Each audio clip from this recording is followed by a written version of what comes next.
사도 바울은 보통 서신서를 쓸 때 전반부에는 신학적인 설명을 하고 그 다음에 후반부에는 그것을 어떻게 적용할지에 대해서 구체적인 어떤 적용들 설명을 하게 됩니다. 골로새서도 마찬가지입니다. 총 4장으로 되어 있는데 1장과 2장에서 예수님 한 분만으로 충분하다는 것을 신학적으로 잘 설명했다면 이제 3장부터는 그런 예수님과 함께 살아가는 우리의 삶이 구체적으로 어떠한 삶이 되어야 하는가에 대해서 그 말씀을 이렇게 전하고 있습니다. 3장 1절 말씀을 보시면 이 골로새서의 후반부를 시작하면서 바울은 가장 먼저 그러므로 너희가 그리스도와 함께 다시 살리심을 받았으면 이라고 말하고 있습니다. 이제 3장부터 시작되는 말씀의 전제가 되는 것이죠. 이것은 예수님을 믿고 구원받은 성도를 말하는 것입니다. 그리스도와 함께 살리심을 받았다. 너희가 구원받은 하나님의 백성 성도라고 이야기하는 겁니다.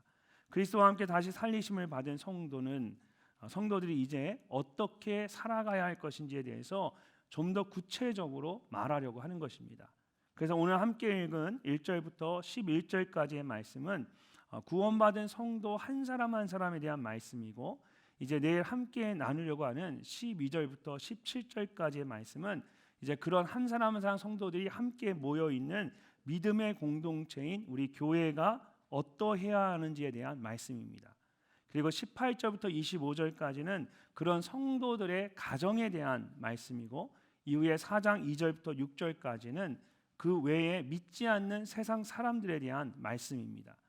그렇다면 그리스도와 함께 다시 살리심을 받은 구원받은 성도들은 우리는 이제 어떤 삶을 구체적으로 살아가야 할까요?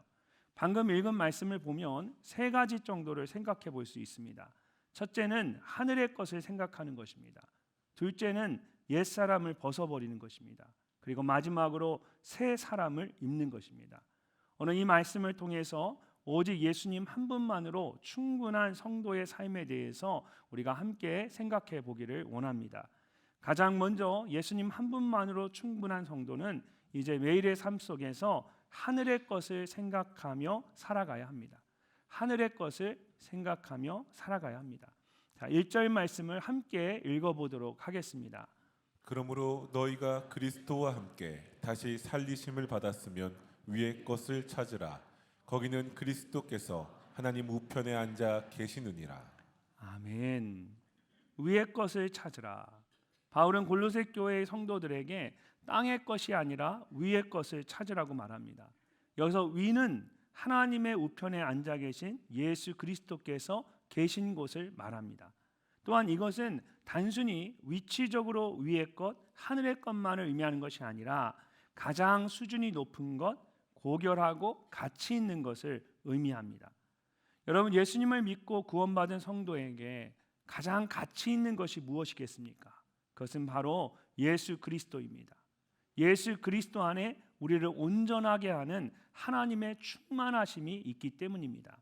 그런데 골로새 교회 성도들은 에바브라를 통해 예수 그리스도를 받았음에도 불구하고 율법과 행위를 주장하는 세상의 헛된 철학과 거짓된 말에 속아서 자꾸만 세상의 것들을 바라보고 찾으려고 했습니다. 이것이 바울의 마음을 참으로 안타깝게 했고, 그로 하여금 감옥에 갇혀 있었음에도 불구하고 그들에게 편지를 쓰도록 한 것입니다. 사람은 무엇을 보고 무엇을 찾느냐에 따라서 그의 인생이 달라집니다. 실제로 미국에 있었던 일입니다. 한 소년이 길을 지나가다가 $5짜리 지폐를 주었습니다. 여러분, 우리도 어렸을 때 놀이터에서 그네 타면서 또 모래 속에서 동전 같은 거 주워본 기억이 있으시죠? 어렸을 때 한번 해보는 거잖아요, 그죠? 그거를 어른이 돼서 하면 안 되는 거잖아요. 근데 이 소년은 어렸을 때 $5딱 들어보니까 공짜로 생긴 그 $5 지폐가, 그 돈이 너무 좋은 거예요. 그래서 행여 또 그런 일이 생기지 않을까, 이 소년은 길을 걸을 때마다 땅만 계속 보고 다녔습니다. 근데 이것이 어느 날 습관이 되어서 이 소년은 평생 땅만 보고 걸어 다니면서 길에서 물건을 주었습니다. 그가 평생 주운 것들을 보면 단추가 29,519개, 머리핀이 54,172개 기록으로 적혀 있는 거예요. 실제로 제가 헤아려 보지는 않았지만 그런 기록이 있더라고요. 그리고 수천 개의 동전과 자질구레한 것들이었습니다. 근데 이 소년은 이런 것들을 줍느라 평생 푸른 하늘과 꽃과 새와 자연의 아름다움을 볼 기회를 잃어버리고 말았습니다. 결국 땅에 떨어진 것을 줍는 넝마주의로 일생을 마칠 수밖에 없었습니다. 그렇다면 여러분은 어떻습니까? 매일의 삶 속에서 무엇을 바라보고 무엇을 구하며 살고 계십니까? 예수님을 믿고 구원받았음에도 불구하고 여전히 세상의 성공이나 명예나 물질이나 즐거움이나 자녀와 같은 것들을 바라보며 살고 있지는 않으십니까? 제가 미국에서 살고 목회하면서 오랫동안 이제 미국에 처음 이민 왔던 분들을 옆에서 보면 사실 굉장히 그런 안타까움이 있습니다. 많은 분들이 아메리칸 드림을 가지고 미국에 오십니다. 영어도 안 되고 문화도 어렵고 익숙치 않은 곳에서 오로지 성공만을 위해 살아갑니다. 그분들의 매일 삶에 바라보는 것들은 다 물질과 세상의 명예와 성공이고 또 힘이고 권력입니다. 자녀들에게만은 그런 것이 아닌 세상의 높은 지위를 또 물려주고 명예를 또 물려주고 싶어합니다. 나는 비록 힘들고 어렵게 살지만 그래서 돈을 많이 모아서 이걸 가지고 자녀에게 넘겨줘서 자녀가 이 땅에서 좀 인정받고 높은 지위를 얻는 게 그분들의 평생의 소원입니다. 근데 그 옆에서 그 모습을 보면 너무 안타까운 거예요. 제가 가깝게 지냈던 또 돌봤던 아이 중에 그 부모가 있었는데 이 부모님은 매일 아침부터 저녁까지 가게에서 일을 하십니다. 정말 고된 일을 하세요. 영어도 안 되는데 같이 일하는 직원들에게 한국말로 말하면 미국 사람이 다 알아듣습니다. 제가 보면 참 힘들게 어렵게 산다. 근데 그분이 자기 딸이 고등학교 들어가서 운전면허를 따니까 가장 먼저 최고급 승용차를 사주더라고요. 그러면서 하시는 말이 그래도 우리 딸이 학교 가서 무시 안 당하려면 이 정도 차는 타야 됩니다. 1년 내내 쉬지 않고 일하면서 특별히 명절 때 1년에 몇 번 문을 닫을 때면 아이들을 데리고 카지노가 있는 고급 호텔에 놀러 갑니다. 아이들을 호캉스 시켜주고 본인들은 밤새도록 노름을 하는 겁니다. 참 그분들의 삶을 보면 너무 안타까운 거예요. 그러나 우리도 마찬가지죠. 여러분 그 정도는 아닐지라도 나는 그 정도는 아니다 생각하지만 작년 한 해 여러분의 삶에 초점이 어디에 있으셨습니까? 여러분 무엇을 바라보고 지난 한 해 분주하게 사셨습니까? 우리가 신앙이란 테두리가 있지만 그 속에서 여전히 우리의 시선은 우리의 자녀에게 향할 때가 참 많습니다. 세상의 직장에서 인정받고 사람들에게 존경받고 뭔가 더 좋은 것을 얻기 위해서 열심히 그것만 바라보고 달려올 때가 참 많습니다. 갈라디아서 6장 14절을 보면 바울은 갈라디아 교회 성도들에게 성도의 삶에 대해서 이렇게 이야기를 하면서 마지막 이렇게 고백합니다.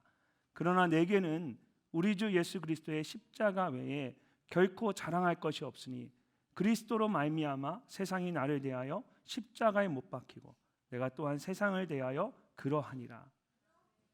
사실 바울은 누구보다도 자랑할 것이 많은 사람이었습니다. 실제로 예수님을 제대로 만나서 구원을 받기 전까지는 다른 사람들처럼 세상의 것들을 자랑하며 살았습니다. 그런데 예수님께서 죽으신 그 십자가의 은혜를 깨닫게 되면서 그런 모든 것들이 아무것도 아니었음을 알게 된 것입니다. 이처럼 예수님과 함께 십자가에 죽고 다시 살리심을 받은 성도는 비록 세상 가운데 살아가고 있지만 이 땅의 것이 아니라 하늘의 것을 구하며 살아가야 합니다. 그것이 예수 그리스도와 함께 다시 살리심을 받은 성도에게 나타나야 할 삶의 모습입니다. 그렇다면 이 땅에서 살아가는 우리가 어떻게 하늘의 것을 구하며 살아갈 수 있을까요? 그 다음 2절 말씀을 보면 바울이 좀 더 구체적으로 다시 한번 그 방법을 설명하고 있습니다. 자, 한번 저를 따라 해보겠습니다. 위의 것을 생각하고 땅의 것을 생각하지 말라. 땅의 것을 생각하지 말라. 위의 것을 생각하고 땅의 것을 생각하지 말라. 아멘. 일반적으로 사람들은 자기가 속해 있는 것에 대한 가치를 생각하고 생각한 것에 따라서 행동을 하게 됩니다. 그래서 하늘에 속한 사람들은 하늘의 것을 생각하고 하늘의 것을 추구하게 되는 것입니다. 반면에 땅에 속한 사람은 땅의 것을 생각하고 땅의 것을 추구하게 되는 것입니다. 그래서 하늘의 것을 추구하기 위해서는 먼저 땅의 것이 아니라 하늘의 것을 생각하라는 것입니다. 여러분, 사람이 생각하는 것이 얼마나 무서운지 아십니까? 누군가를 대화를 이렇게 하다 보면 상대방이 대화와 상관없는 말을 할 때가 있습니다. 왜 그렇습니까? 제가 요즘 저희 아내와 대화하면서 제가 스스로 느낀 거예요. 예전에 제가 저희 아내 이야기를 잘 들어줬거든요. 대화가 됐거든요.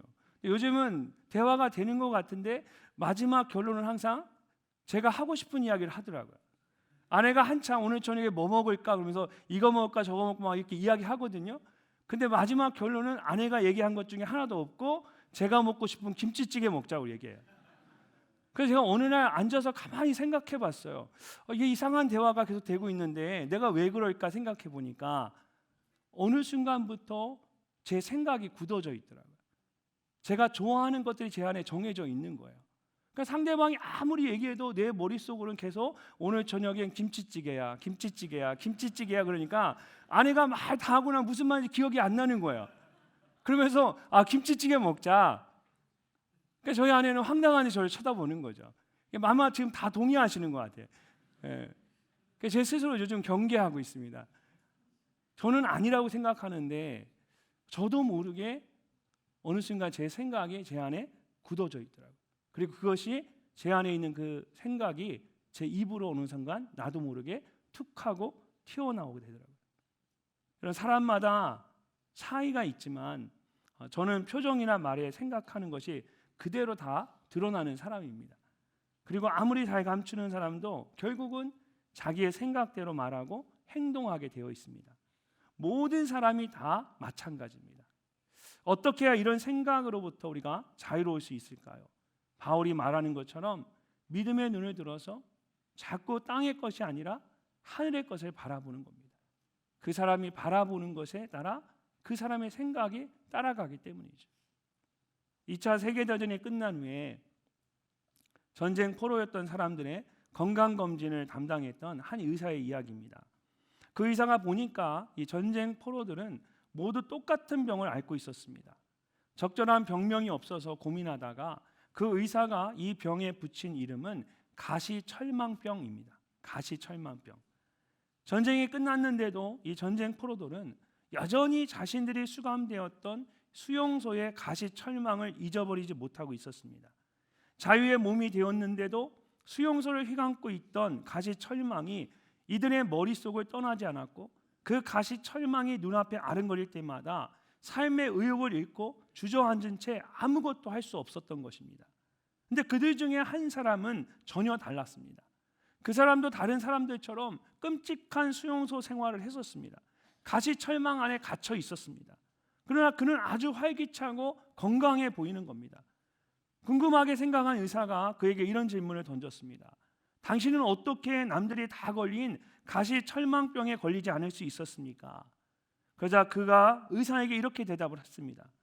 수용소에 있을 동안 제가 바라본 것은 가시철망이 아니라 가시철망 너머에 있는 푸른 하늘이었습니다.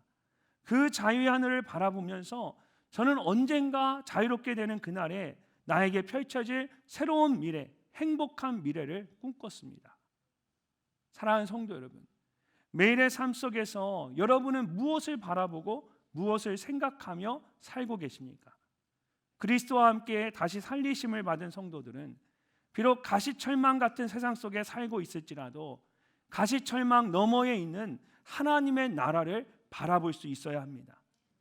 마태복음 6장 33절을 보면 예수님께서 제자들에게 그런즉 너희는 먼저 그의 나라와 그의 의를 구하라. 그리하면 이 모든 것을 너희에게 더하시리라고 말씀하셨습니다.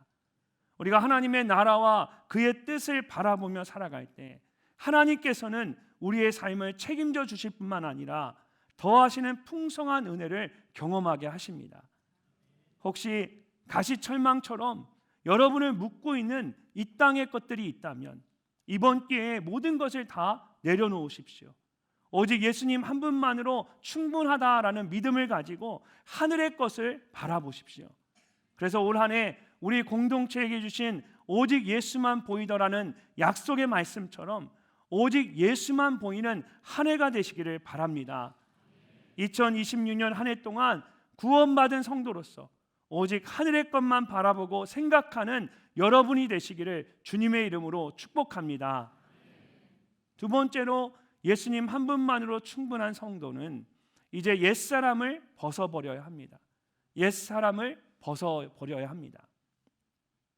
5절 말씀을 보면 바울은 골로새 교회 성도들에게 그러므로 땅에 있는 지체를 죽이라고 말합니다. 그리고 이 말은 앞에 3절에 나오는 이는 너희가 죽었고라는 말과 연결해서 생각해야 합니다. 자, 그렇다면 이미 죽었다라는 말은 무엇을 의미하는 것일까요? 이것은 예수님을 믿고 구원받기 이전에 우리의 옛 모습을 말하는 것입니다. 갈라디아서 2장 20절을 보면 바울은 그런 우리의 옛사람에 대해 이렇게 말합니다. 우리 함께 한번 읽어보도록 하겠습니다. 내가 그리스도와 함께 십자가에 못 박혔나니 그런즉 이제는 내가 사는 것이 아니요 오직 내 안에 그리스도께서 사시는 것이라. 이제 내가 육체 가운데 사는 것은 나를 사랑하사 나를 위하여 자기 자신을 버리신 하나님의 아들을 믿는 믿음 안에서 사는 것이라. 아멘. 사랑하는 성도 여러분, 예수님을 만나고 구원받기 이전에 나의 옛사람은 예수님께서 십자가에 죽으셨을 때에 이미 예수님과 함께 죽었습니다. 그리고 이제 내가 사는 것은 내가 사는 것이 아니라 예수 그리스도를 믿는 믿음 안에서 예수님과 함께 사는 것입니다. 바울의 이 고백이 이번 한 주간 정말 저와 여러분의 진실한 고백이 되기를 간절히 소망합니다. 내가 이미 십자가에 못 박혀 죽었다고 말하면서 자꾸만 내가 살아난다고 생각해 보십시오. 예전에 제가 얼핏 들었던 유머인데 어떤 여자분이 노부부가 나이 많은 남편이 세상을 떠나서 장례를 치르게 됐습니다. 그래서 관을 들고 운구를 하는데 복도가 좁아서 관이 벽에 자꾸 쿵쿵 부딪히는 겁니다. 그러자 그걸 보던 아내가 갑자기 소리를 쳤습니다. 아니 조심 좀 해요. 혹시 우리 남편이 깨어나면 어떡해? 사람들이 순간 당황해가지고 그러니까 아내가 진지하게 덧붙이는 거죠. 아 그러면 집에 다시 모셔가야 되잖아. 웃자고 한 이야기인데 웃을 수 없는 이야기죠. 우리 남자들이 잘해야 됩니다. 아내에게 정말 잘해야 됩니다. 그래서 일어나지 말라고 이렇게 눈을 자꾸 가려주잖아요. 여러분 세상 사람들의 유머이지만 이렇게 예수님을 믿고 구원받기 이전에 나의 옛 모습이 자꾸만 다시 살아나서 꿈틀거린다고 한번 생각해 보십시오. 얼마나 두렵고 당황스러운 일입니까? 굉장히 무서운 일이죠. 혼란스러운 일이죠. 그러므로 바울은 정말 너희들이 예수 그리스도와 함께 죽었다면 너희 안에 있는 그 세상적인 것들도 다 죽어야 한다. 이렇게 말하는 겁니다. 그래서 헬라어로 5절 말씀을 보면 땅에 있는 지체를 죽이라고 말할 때에 바울이 이 죽이라는 말을 헬라어로 부정과거 명명형으로 표현했습니다. 여러분 헬라어에서 부정과거는 굉장히 강한 표현입니다. 단 한 번에 완전히 이루어지는 그런 완벽한 결단이나 행동을 의미합니다.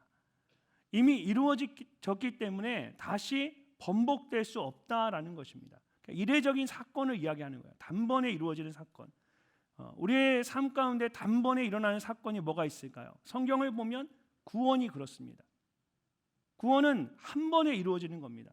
사망에서 생명으로 옮겨졌다고 말씀할 때 이 부정과거를 사용합니다. 한 번 옮겨졌기 때문에 다시는 되돌아가지 않는다. 그러니까 한 번 구원받은 것은 영원한 것이기 때문에 다시 바뀌어지지 않는다라는 겁니다. 그러므로 땅에 있는 지체를 죽이라는 말씀도 번복될 수 없는 아주 단호하고 분명한 명령입니다. 정말로 나의 옛사람이 예수 그리스도와 함께 십자가에 죽고 새 사람으로 예수 그리스도와 함께 다시 살리심을 받았다면 그냥 얼핏 다시 깨어나는 것이 아니라는 거예요. 한 번 죽었으면 완전히 죽은 거라는 거예요. 그러니까 이제는 땅에 있는 것들을 다시 즐겨서는 안 되는 겁니다. 그 모든 것을 단호하게 끊어버릴 수 있어야 합니다. 그렇다면 여기서 말하는 땅에 있는 지체는 구체적으로 무엇을 말하는 것일까요? 무엇을 끊어내야 할까요? 5절 말씀을 보면 바울은 이것을 음란과 부정과 사욕과 악한 정욕과 탐심이라고 말합니다. 이것은 땅의 것들 중에 특별히 사람의 마음속에서 일어나는 것들을 말한 것입니다. 그리고 8절 말씀에서 다시 한번 너희는 이 모든 것을 벗어버리라고 말하면서 또 다른 땅의 것들을 이야기합니다. 곧 분함과 노여움과 악의와 비방과 너희 입에 부끄러운 말이라. 이것들은 마음에 있는 땅의 것들이 입을 통해서 밖으로 튀어나오는 그 모습들을 말하는 겁니다. 우리가 그리스도와 함께 다시 살리심을 받았다면 이제는 마땅히 이 마음속에 있는 것들과 입으로 튀어나오는 이런 땅의 모든 것들을 다 벗어버려야 한다, 끊어내야 한다라는 겁니다. 돌아가면 안 된다라는 겁니다. 그렇다면 우리가 어떻게 이런 것들을 다 벗어버릴 수 있을까요? 다시 5절 말씀을 주목해서 보십시오. 5절 말씀 마지막에 보면 조금 특이한 것이 있습니다. 우리가 벗어버려야 할 땅의 것들에 대해 말하면서 바울이 마지막에 탐심에 대해서만 따로 설명을 덧붙였습니다. 우리 함께 한번 읽어보도록 하겠습니다. 그러므로 땅에 있는 지체를 죽이라. 곧 음란과 부정과 사욕과 악한 정욕과 탐심이니 탐심은 우상 숭배니라. 탐심은 우상 숭배니라. 탐심은 헬라어로 플레오넥시아라는 말입니다. 플레온이라는 단어와 엑소라는 단어가 합쳐져서 만들어진 단어입니다. 이 플레온이라는 단어는 더 많이, more라는 뜻이고 엑소라는 단어는 가지다, to have라는 뜻입니다. 그래서 글자 그대로 해석을 하면 바울이 말하는 탐심은 더 많이 가지려고 하는 마음입니다. 더 많이 갖겠다는 마음입니다. More and more. 사실 하나님께서는 항상 우리의 필요에 맞게 때에 따라 적절한 것을 공급해 주십니다. 그런데 사람에게는 하나님께서 허락하신 것보다 더 많이 갖고 싶어하는 마음이 있습니다. 그러면 그 순간부터 자신이 갖고 싶어하는 그것이 그에게는 하나님이 되어 버리는 겁니다. 그래서 성경은 그렇게 더 많이 가지려고 하는 탐심을 우상숭배라고 말하는 겁니다. 마태복음 6장을 보면 예수님께서 제자들에게 한 사람이 두 주인을 섬기지 못할 것이니 혹 이를 미워하고 저를 사랑하거나 혹 이를 중히 여기고 저를 경히 여김이라. 너희가 하나님과 재물을 겸하여 섬기지 못하느니라고 말씀하셨습니다. 세상의 것에 대한 욕심을 버리는 것이 결코 쉽지 않다라는 겁니다. 세상과 하나님을 겸하여 섬길 수 없다라는 겁니다. 여러분, 실제로 복음서를 보면 한 부자 청년이 예수님을 찾아옵니다. 내가 무엇을 행해야 영생을 얻으리까? 이 부자 청년은 어려서부터 하나님의 모든 계명을 다 듣고 지켰습니다. 여러분, 그리고 말씀을 보면 예수께서 그를 보시고 사랑하사 이르시되 라고 합니다. 예수님께서 보시기에도 이 청년이 정말 귀해 보였던 겁니다. 그래서 사랑하는 마음으로 한 가지만 더 지키라고 말씀하셨습니다. 내게 아직 한 가지 부족한 것이 있으니 가서 내게 있는 것을 다 팔아 가난한 자에게 주라. 그리하면 하늘에서 보화가 내게 있으리라. 그리고 와서 나를 따르라 하시니 그 사람은 무엇이 많은 거로? 재물이 많은 거로 이 말씀으로 인하여 슬픈 기색을 띠고 근심하며 가니라. 예수님께서 부자 청년에게 하늘의 보화가 많을 거다라고만 말씀하지 않았습니다. 저는 그 다음 말씀이 더 귀하더라고요. 예수님이 청년에 뭐라고 말했습니까? 나를 따라와라. 제자로 부르신 겁니다. 예수님이 스카우트 해주신 거예요. 얼마나 감사한 일입니까? 근데 그 부자 청년이 근심하더니 그냥 돌아가 버렸습니다. 왜 그랬을까요? 성경은 그 사람은 재물이 많은 고로 라고 그 이유를 말씀하고 있습니다. 결국 재물과 하나님을 겸하여 섬길 수 없는 겁니다. 재물을 갖는 것 그 자체가 문제가 되는 것은 절대 아닙니다. 문제는 재물에 대한 욕심이 하나님보다 재물을 더 구하게 하고 결국은 하나님이 계셔야 하는 그 자리에 재물을 올려놓게 하기 때문입니다. 성경이 욕심이 잉태한즉 죄를 낳고 죄가 장성한즉 사망을 낳느니라고 말씀하는 것처럼 땅에 있는 모든 지체들, 음란과 부정과 사욕과 악한 정욕과 탐심, 그리고 분함과 노여움과 악의와 비방과 부끄러운 말, 이런 땅의 것들이 결국 다 어디서부터 시작이 됩니까? 조금 더 가지려고 하는 그 우상숭배와 같은 탐심으로부터 시작이 되는 거예요. 내가 더 갖고 싶으니까 화가 나는 거죠. 내가 더 욕심이 나니까 남을 비방하는 거죠. 내가 더 욕심이 나니까 그 정욕을 포기하지 못하는 거죠. 내 안에 욕심이 많으니까 내 개인적인 욕심들이 내 안에 막 가득한 거죠. 다 탐심으로부터 시작되고 그 탐심은 다 우상숭배라는 거예요. 그러므로 땅의 것을 벗어버리는 것은 결국 내 안에 있는 이 탐심을 어떻게 하느냐에 달려 있습니다. 어떻게 하면 우리가 우상숭배와 같은 이 탐심을 해결할 수 있을까요? 복음서에 나오는 대표적인 두 부자를 비교해 보면 그 방법을 알 수가 있습니다. 첫 번째 부자는 우리가 방금 나눴던 부자 청년입니다. 그는 어려서부터 하나님의 계명을 지킨 사람이었습니다. 스스로 예수님을 찾아올 정도로 부끄러움이 없는 아주 완벽한 사람이었습니다. 예수님도 그를 귀하게 생각하셨고 직접 제자로 초청하셨습니다. 그러나 결국 재물에 대한 탐심을 포기하지 못하고 근심하며 떠나갔습니다. 그런데 또 한 명의 부자가 있었습니다. 바로 삭개오입니다. 삭개오는 누가복음 19장 2절을 보면 삭개오에 대해서 삭개오라 이름하는 자가 있으니 세리장이요 또한 부자라고 소개를 합니다. 삭개오는 돈 많은 세리장이었습니다. 그런 그가 예수님을 만나게 되었고 예수님께서 자신의 집으로 찾아오시는 은혜를 경험하게 되었습니다. 그때 삭개오가 예수님께 이렇게 고백했습니다. 주여 보시옵소서, 내 소유의 절반을 가난한 자에게 주겠사오며 만일 누구의 것을 속여 빼앗은 일이 있었으면 내 갑절이나 갚겠나이다. 예수님을 만난 후 삭개오는 자신이 가진 것의 절반을 가난한 사람들에게 나누어 주겠다고 했습니다. 그리고 자신이 속여서 빼앗은 것이 있으면 4배로 갚겠다라고 말합니다. 이 말은 자신이 남의 것을 부당하게 빼앗은 적이 있었다는 겁니까? 아니면 없었다는 겁니까? 있었다라는 거예요. 자기가 인정하는 겁니다. 예수님께서 묻기도 전에 스스로 자신이 죄인임을 인정하고 자신이 잊어버린 죄라도 있다면 다 갚겠다 겸손하게 고백하고 있는 겁니다. 여러분, 부자 청년과 이 삭개오의 차이가 무엇일까요? 부자 청년에게는 없지만 삭개오에게 있는 것이 무엇일까요? 여러분, 이 부자 청년은 하나님 앞에 당당했습니다. 떳떳했습니다. 내가 잘했다 생각했습니다. 내가 은혜가 필요한 사람을 생각하지 못한 거예요. 근데 이 삭개오는 하나님 앞에, 예수님 앞에 부끄러워서 그 앞에 나가지도 못했습니다. 삭개오에게 있었던 것은 하나님의 은혜에 대한 깨달음과 하나님 앞에서의 겸손함이었습니다. 삭개오는 세상 사람들이 손가락질하는 죄인이었습니다. 근데 그런 자신을 불러주신 그 예수님을 통해서 큰 은혜를 경험한 겁니다. 그리고 그 은혜로 인해서 그는 스스로 자신의 재물을 포기하고 하나님 앞에 겸손하게 죄인임을 고백했습니다. 우리 안에 있는 탐심을 버리기 위해서는 이렇게 은혜에 대한 깊은 깨달음이 있어야 합니다.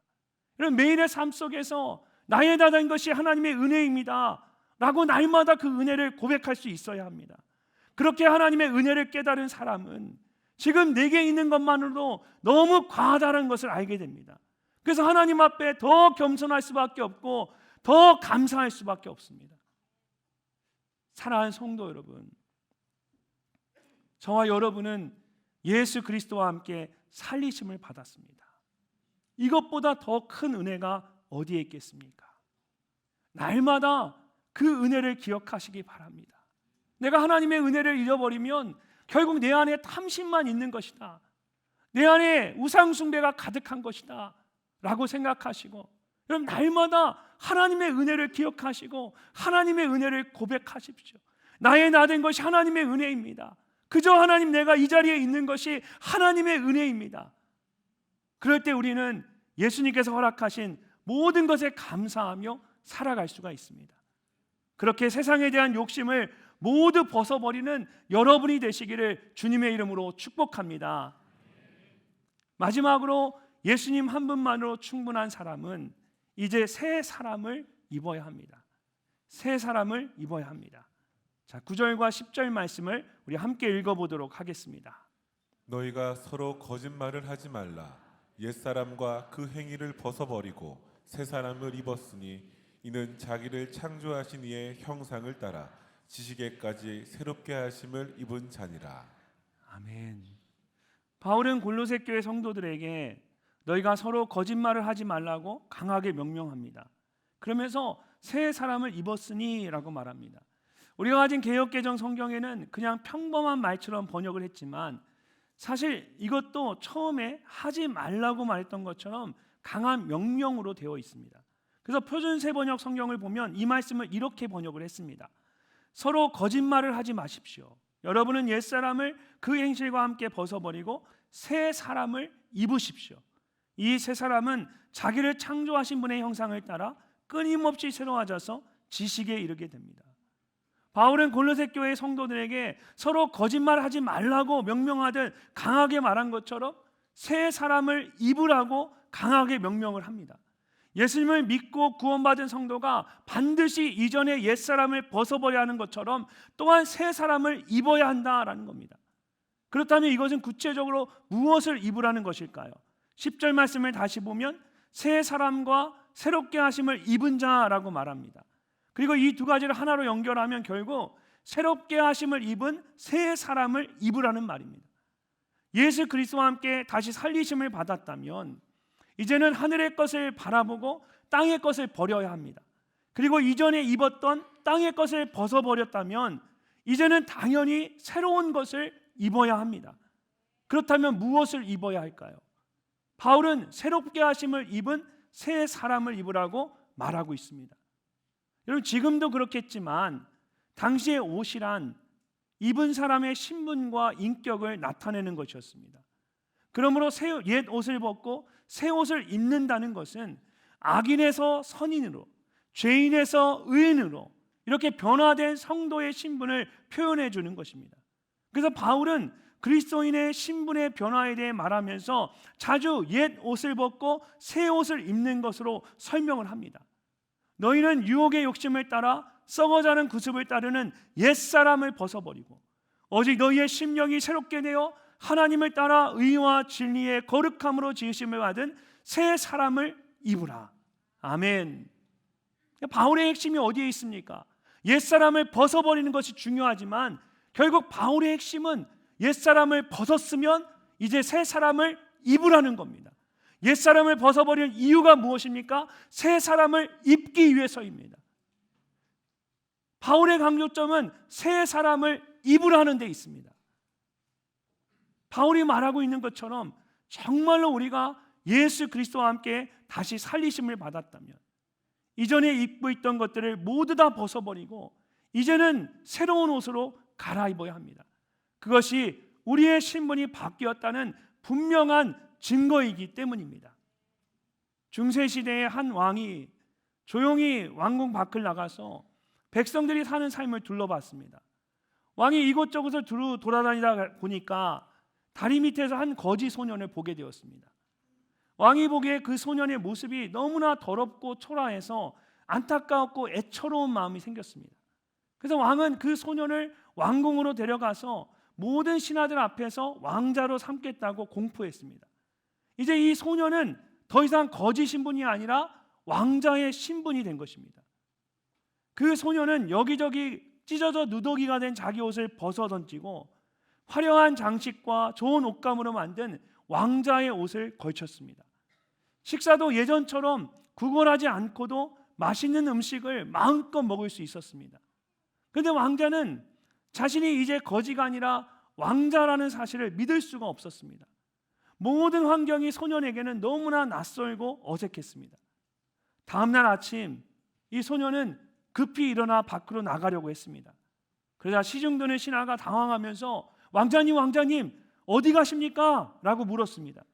그랬더니 왕자가 된 이 소년이 이렇게 말하는 겁니다. 사실은 저 다리 밑에 가면 제가 세수할 수 있는 곳이 있답니다. 얼마나 황당한 말입니까? 왕자는 아직도 자신의 신분이 거지라는 생각에서 벗어날 수 없었던 것입니다. 왕자다운 생활을 하기에는 이미 그 거지 생활에 너무나 익숙해졌기 때문입니다. 그러나 왕자가 진정한 왕자로서 생활하기 위해서는 이전에 익숙했던 것을 모두 벗어버리고 이제는 정말 왕자다운 삶에 익숙해져야 하는 것입니다. 우리도 마찬가지입니다. 예수님을 믿고 구원받은 우리 모두는 성경이 말씀하고 있는 것처럼 택하신 족속이요 왕같은 제사장들이요 거룩한 나라요 그의 소유된 백성입니다. 예수님을 믿기 전에 익숙했던 이 땅의 것을 모두 벗어버리고 이제는 예수님 안에서 그 새로운 옷을 입어야 하는 것입니다. 그렇다면 우리가 입어야 할 그 새로운 옷은 구체적으로 어떤 것일까요? 10절 말씀을 보면 새 사람을 입으라고 말하면서 창조하신 이의 형상을 따라라고 말하고 있습니다. 창조하신 이의 형상을 따라 하나님의 형상을 입으라는 것입니다. 그리고 여기서 말하는 이 하나님의 형상은 바울이 처음에 이야기했던 것처럼 예수 그리스도를 말하는 것입니다. 앞에 1장 15절을 보면 예수 그리스도를 가리켜 바울이 가장 먼저 뭐라고 이야기했습니까? 그는 보이지 아니하는 하나님의 형상이시오. 그렇게 말했던 것처럼 하나님의 형상은 예수 그리스도를 말하는 것입니다. 그리스도가 하나님의 형상이듯이 성도들도 그리스도의 형상을 닮아가야 합니다. 이것이 그리스도와 함께 다시 살리심을 받은 성도들이 입어야 할 새 옷입니다. 그렇다면 우리가 어떻게 그리스도의 형상을 닮아갈 수 있을까요? 여러분 간단합니다. 계속해서 예수님을 바라보는 것입니다. 세월이 부부를 닮게 하는 이유가 무엇이겠습니까? 배우자를 닮아야겠다고 일부러 이를 악물고 노력하는 사람은 세상에 없을 겁니다. 별로 닮고 싶지 않죠 오히려. 그런데 닮아가요. 살다 보면. 왜 그렇습니까? 오랜 세월 동안 계속 서로 마주보고 살다 보면 그냥 자연스럽게 서로 그 표정이나 얼굴이 점점 더 닮아가는 거죠. 그렇듯 계속해서 예수님을 바라볼 때 우리가 예수님을 닮아갑니다. 큰 바위 얼굴이라는 소설을 보면 어느 마을 산마루에는 보기만 해도 사람들에게 평안함을 주는 그런 보기 좋은 큰 바위 얼굴이 있었습니다. 그 마을에는 장차 그 큰 바위 얼굴을 닮은 사람이 나타나서 마을 사람 모두에게 행복을 안겨다 줄 것이라는 전설 같은 이야기가 전해져 내려오고 있었습니다. 실제로 마을 사람들은 오랜 세월 동안 그런 사람을 기다렸습니다. 그러던 어느 날 큰 바위 얼굴을 닮은 장군이 이 마을에 나타났습니다. 마을 전체가 흥분한 겁니다. 그러나 얼마 후에 그는 사람들에게 실망을 안긴 채 마을을 떠나갔습니다. 그 큰 바위 얼굴을 닮은 정치가도 나타나고 시인도 나타났습니다. 하지만 결과는 모두 안 좋게 끝났습니다. 그러던 어느 날 큰 바위 얼굴의 주인공이 끝끝내 나타나지 않으려나 보다 이렇게 실망하고 있는 마을 사람들을 다 앉혀놓고 이 마을의 지도자가 위로의 말을 전하고 있었습니다. 그는 이 마을에서 태어나고 자란 어니스트라는 사람이었습니다. 근데 마을 사람들 중에 한 사람이 갑자기 이 어니스트를 바라보면서 소리를 내서 말하는 겁니다. 저분이에요. 저분 얼굴이 큰 바위 얼굴과 꼭 닮았습니다. 이미 그 마을 사람들 가운데 큰 바위 얼굴을 닮은 주인공이 있었던 겁니다. 바로 그 마을에서 태어나고 자란 어니스트였습니다.